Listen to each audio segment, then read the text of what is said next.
System वही system है जिसमें कई सारी सरकारें रही, लेकिन टोपी पहनाने का काम हो रहा है। उसने किया, हम साफ थे, हम पाक साफ थे, तो भाई जिम्मेदार कौन है? इसी को लेकर हम चर्चा करेंगे। बहस करना इस पर बहुत ज्यादा जरूरी है क्योंकि लोगों की जानें आजकल बहुत सस्ती हो गई हैं, ऐसा देखने को में तो लग रहा है। शुवेंदु शेखर अवस्थी बीजेपी से हमारे साथ, आपका बहुत बहुत स्वागत। हर्षवर्धन त्रिपाठी जी हैं, वरिष्ठ पत्रकार हैं, आपका भी बहुत बहुत स्वागत। अभिषेक तिवारी जी हैं, आम आदमी पार्टी से, अपना पक्ष रखेंगे, बहुत बहुत स्वागत। अनुज अत्रे कांग्रेस से हैं, वो भी हमारे साथ जुड़ेंगे। लेकिन मालवीय नगर थाने से जुड़ रहे हैं इस वक्त हमारे सहयोगी आनंद तिवारी, और बिहार के मुजफ्फरपुर में जिस अस्पताल में आईसीयू में आग लगी है वहां से जुड़ रहे हैं हमारे सहयोगी चंद्रमोहन। तस्वीरें हम चाहेंगे, अभी क्या प्रशासन क्या जागा है, हॉस्पिटल के लोग कहां थे उस वक्त, क्या तस्वीर दिखाएंगे? बिल्कुल, सबसे पहले आपको हम तस्वीर दिखाते हैं। यहाँ पर देखिए पुलिस बल की तैनाती है और साथ ही फायर ब्रिगेड की टीम यहाँ पर जो मौजूद थी पहुँची है। उसके अलावा एक और टीम यहाँ पर पहुँची है और इंस्पेक्शन किया जा रहा है कि क्या फायर नॉर्म्स का इस्तेमाल जो उस समय इनको लाइसेंस दिया गया था उसके हिसाब से हुआ है या नहीं हुआ है, उसका इंस्पेक्शन चल रहा है। और उसके अलावा जो कमिश्नर है, म्युनिसिपल कमिश्नर, वो मौजूद हैं। और साथ ही ये भी जानकारी जुटाई जा रही है कि जब ये आग लगी थी उस समय अस्पताल प्रबंधन के कौन कौन लोग मौजूद थे, क्योंकि यह सीधे तौर पर आरोप लग रहा है कि जब आईसीयू में आग लगी थी उस समय सिर्फ बाहर में एक टेक्नीशियन मौजूद था। अगर 2-3 से ज्यादा लोग वहां पर मौजूद रहे होंगे तो शायद ये स्थिति नहीं होती, ऐसा मानना है। तो ऐसे में उस मामले की भी जांच चल रही है और साथ ही ये भी जानकारी जुटाई जा रही है कि आखिर जो आग लगी है, जो अब तक प्राइमरी जानकारी आई है उसके मुताबिक अंदर में आईसीयू में जो मॉनिटर लगा हुआ था, पहले उसमें स्पार्क हुआ, उसमें आग लगी, उसके बाद फिर एसी ब्लास्ट हुआ और उसके बाद फिर अफरा तफरी का माहौल हो गया, अंदर में पूरा धुआं भर गया, जिसकी वजह से अब तक आधिकारिक तौर पर 5 लोगों की मौत की पुष्टि हो चुकी है और कई लोग जख्मी हैं जिनको दूसरे अस्पताल में भर्ती कराया गया है। तो ऐसे में जो अधिकारी अंदर में मौजूद हैं वो पूरे मामले की जांच कर रहे हैं और साथ ही ये भी जांच होगी अब आगे कि आखिर कहां लापरवाही रही जिसकी वजह से इस तरह की घटना सामने आई है। लेकिन कहीं ना कहीं साफ तौर पर ये जरूर दिख रहा है कि अगर आईसीयू के बाहर अटेंडेंट के तौर पर जो अस्पताल प्रबंधन के लोग मौजूद रहते हैं, टेक्नीशियन मौजूद रहते हैं, अगर वहां पर मौजूद रहते तो शायद इतनी बड़ी हादसा नहीं हुई रहती, इतनी बड़ी घटना नहीं हुई रहती जिसमें 5 लोगों की जान चली जाती। अस्पताल तो वो जगह ही होती है जहां पर लोग अपनी जान बचाने के लिए आते हैं, लेकिन जब वहीं पर जान चली जाएगी तो बहुत सवाल खड़े होंगे। मालवीय नगर से इस वक्त हमारे सहयोगी आनंद तिवारी भी हमारे साथ है। आनंद, क्या तस्वीर आप दिखाएंगे, आज क्या सिचुएशन है? क्योंकि अब तो कहा जा रहा है ऑडिट होगा अलग अलग बिल्डिंगों का, अब तक क्यों नहीं हुआ? देखिए, इस पूरे मामले में जो मालिक है उसको गिरफ्तार कर लिया गया है, लेकिन जो अकाउंटेंट है जय मिश्रा, उसकी दिल्ली पुलिस तलाश कर रही है क्योंकि लवकेश बजाज ने कल देर रात जब उसे गिरफ्तार किया तो उसने पूछताछ में खुलासा किया कि इस होटल का मालिकाना उसके नाम पर है, लेकिन जो लाइसेंस है वो इसने जय मिश्रा के नाम पे अलॉट करवा रखे थे और जो बिजली पानी का बिल आता था वो जय मिश्रा के नाम पे आता था। ये वजह क्यों है, इसको लेकर दिल्ली पुलिस लगातार पूछताछ कर रही है। इसके अलावा जांच में यह भी खुलासा हुआ है कि जब आग लगी तो उस दौरान मालिक जो है वो मौके के पास मौजूद था, लेकिन वहां से वो भाग गया डर के मारे और उसका सड़कों पे घूमता रहा।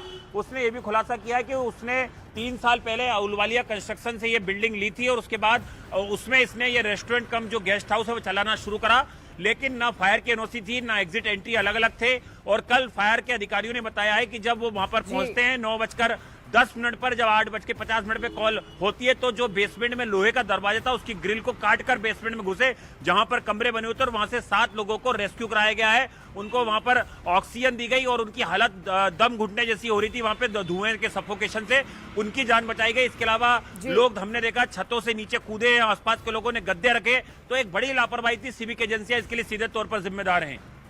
जिम्मेदार कौन है, जिम्मेदार कौन नहीं है, इसी पर हम बड़ी बहस भी करेंगे, चर्चा करना यहाँ पर बहुत जरूरी है। लेकिन चंद्रमोहन और आनंद, आप दोनों ने हम तक डिटेल्स और तस्वीरें पहुंचाई, बहुत शुक्रिया। एक बार फिर से जो गेस्ट हैं उनको इंट्रोड्यूस कर देती हूँ। शुवेंदु शेखर अवस्थी हैं बीजेपी से, हर्षवर्धन त्रिपाठी जी हमारे साथ जुड़ रहे हैं, वरिष्ठ पत्रकार हैं, आपका स्वागत। अभिषेक तिवारी जी हैं आम आदमी पार्टी से, आपका भी बहुत स्वागत। अनुज अत्रे कांग्रेस से हैं, आपका भी बहुत बहुत स्वागत। सबसे पहले आप ही से शुरू करूंगी सर, यहाँ पर शुवेंदु जी, जो कार्रवाई अभी हो रही है, ये इतना बड़ा हादसा हो गया, उसके बाद क्यों, जैसे ही आप सत्ता में आए तुरंत ये काम शुरू हो जाना चाहिए था ऑडिट का, तब क्यों नहीं हुआ? देखिए शिवानी जी, हम लोगों ने 27 साल के बाद ये संभाला था और पूरा दिल्ली अलग अलग डिवीजन में ना ही खाली ये बिल्डिंगों को लेके, कमर्शियल बिल्डिंग्स को, स्कूलों को, रोड को, हवा को, यमुना नदी को, बहुत सारी सिस्टम पूरा खराब हो चुका।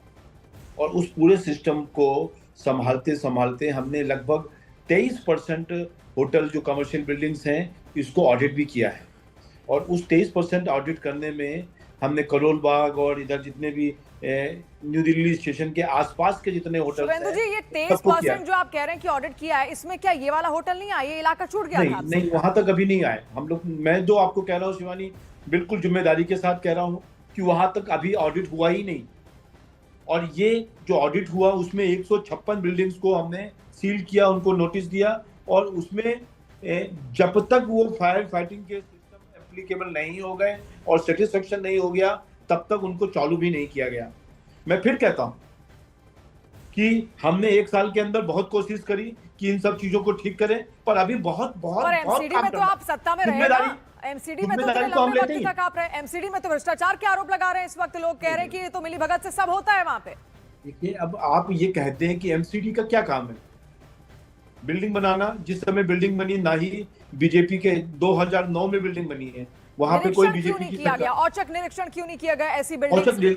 मैं इसी चीज की जांच हो रही है, और उन्हीं जांचों को करने के लिए हमने बहुत कोशिशें की हैं, और आज हमने मल्टी लेयर टीम को लगाया है। और ऐसे समय पर जब मल्टी लेयर टीम को लगाया गया है, तो पूरा एसडीएम से लेके डीएम तक इन सब चीजों को कोऑर्डिनेट कर रहे हैं। और मेरा मानना ये है कि अगले 3 दिन में, 4 दिन में लगभग पूरे दिल्ली के अंदर ऑडिट को कंप्लीट करेंगे। क्या ये ऐसा तो नहीं? अभी आगे आपसे जवाब लूंगी कि सिर्फ दिखाने के लिए ऐसा हो रहा है। अभिषेक तिवारी जी, क्या संतुष्ट हैं आप जो जांच यहां पर हो रही है? और आपकी सरकार ने कितने ऑडिट यहां पर किए थे? इस तरीके से अवैध बिल्डिंगों को कैसे चिन्हित किया गया था? हौज खास से एक रिपोर्ट हमने दिखाई, हौजरानी इलाके में, वहां 6 मंजिला मकान बना है, 6 मंजिला मकान। शिवानी जी, ये जो घटना हुई है बेहद ही दुर्भाग्यपूर्ण है, और मैं ये कहता हूं कि ये कोई हादसा के कारण नहीं 21 लोगों की जान गई, बल्कि भारतीय जनता पार्टी के 5 इंजन की जो सरकार है उसके द्वारा हत्या है। भारतीय जनता पार्टी के निकम्मेपन की वजह से, इनकी विफलता के कारण लोगों ने अपनी जान गंवाई है। और ये पहली घटना नहीं है, इससे पहले 26 घटना हो चुकी है। बड़े घटना की मैं बात कर रहा हूँ, चाहे वो पालम की बात हो, चाहे वो रोहिणी की बात हो, चाहे वो पीतमपुरा की बात हो, चाहे वो मंगोलपुरी की बात हो, हर जगह केवल भारतीय जनता पार्टी के निकम्मेपन की वजह से वहां पे घटनाएं हुई हैं। मैं जहां रहता हूं, आदर्श नगर में हमारा एक मजलिस पर एक जगह है, वहां पे आग लगती है, अगर हम फायर ब्रिगेड को कॉल करते हैं, लगभग 1.5 घंटे के बाद वहां पे फायर ब्रिगेड पहुंचता है। जो ये घटना हुई है मालवीय नगर की, यहाँ पे 8 बजे घटना होती है, 8 बजे लोग फायर ब्रिगेड को सूचना दिया जाता है, 9:15 पे वहां फायर ब्रिगेड पहुंचता है। ये भारतीय जनता पार्टी निकम्मापन है कि नहीं है? मात्र 3 मिनट की दूरी है वहां पे फायर स्टेशन। सोमनाथ भारती और आम आदमी पार्टी की सरकार ने वो फायर स्टेशन बनवाया था। 3 मिनट की दूरी वाली जगह पे 1 घंटे बाद वहां पे फायर ब्रिगेड क्यों पहुंचता है? तो ये भारतीय जनता पार्टी की निकम्मापन है, और इनकी बेशर्मी इस कदर है कि जिम्मेदारी लेने के लिए तैयार नहीं है। मैं शिवानी जी बस इतने विनम्रता पूर्वक पूछूंगा कि जो पालम वाली घटना हुई उसकी रिपोर्ट अभी तक कहां पहुंची, उसकी जांच कहां तक पहुंची? कोई जिम्मेदारी तय हुई कि नहीं हुई? कोई बर्खास्त हुआ कि नहीं हुआ? अगर हुआ तो मुझे बता दीजिए।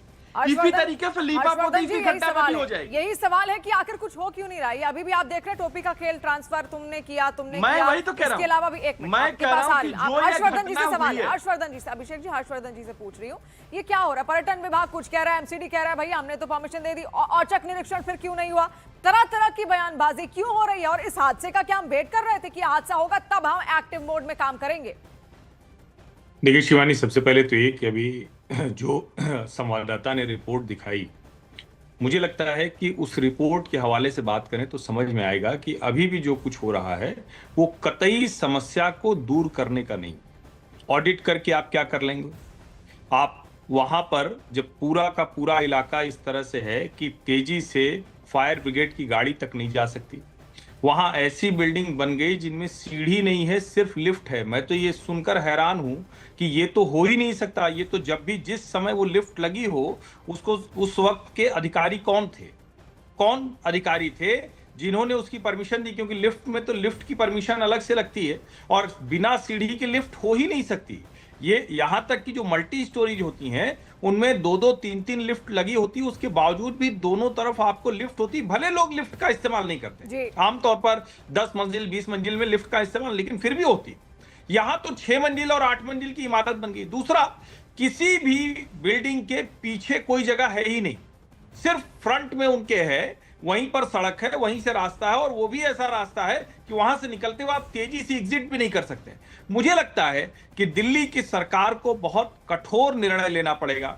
थोड़ा अप्रिय निर्णय लेना पड़ेगा। और खबरें तो हर्षवर्धन ठीक जी, है, अलग क्योंकि आप अलग। सीनियर जर्नलिस्ट भी हैं, आपको ऐसा नहीं लगता कि इंडिविजुअल इसमें सब कुछ तय होना चाहिए? किसकी सत्ता रही, कौन मेयर था, किसकी सरकार रही, किसने बिल्डिंग की परमिशन दी, एक एक अधिकारी, एक एक चेहरे को चिन्हित किया जाए। जो शक्ति की आप बात कर रहे हैं वो यही शक्ति है कि सरकार तक, उस वक्त सत्ता में सबसे टॉप लेवल पर कौन बैठा था, उससे लेकर नीचे तक का एक एक व्यक्ति, उसको उस पर कड़ी कार्रवाई हो।